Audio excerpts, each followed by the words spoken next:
UNRWA কর্মীদের সন্ত্রাসবাদের সাথে যুক্ত থাকার প্রমাণ দিতে পারেনি ইসরায়েল। খুলনা পর্যালোচনা প্রত্যাখ্যান ইসরায়েলের। ইউএনআরডব্লিউএ কর্মীরা সন্ত্রাসী গোষ্ঠীর সদস্য ছিলেন।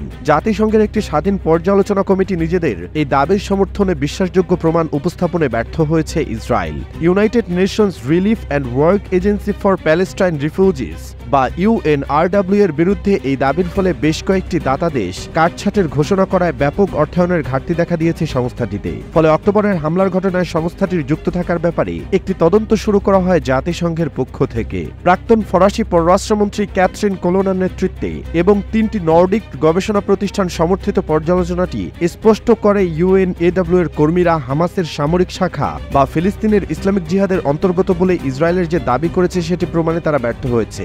জানুয়ারিতে ইসরায়েল ইউএনআরডব্লিউ কর্মীদের 7 অক্টোবরের হামলায় হামাসকে মদদ দেওয়ার জন্য অভিযুক্ত করে। শুধু ইসরায়েলে এই অভিযোগের ভিত্তিতে ইউএনআরডব্লিউ এর প্রধান দাতা মার্কিন যুক্তরাষ্ট্র সহ 18টি দাতা দেশ সংস্থাটিকে অর্থায়ন স্থগিত করেছিল।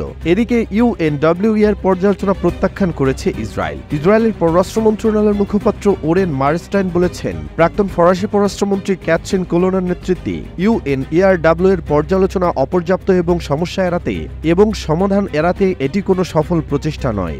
মারস্টাইন 2135-এরও বেশি ইউএনআরডব্লিউ কর্মীকে হামাস ও ফিলিস্তিনি ইসলামিক জিহাদের সদস্য হিসেবে অভিযুক্ত করেছে।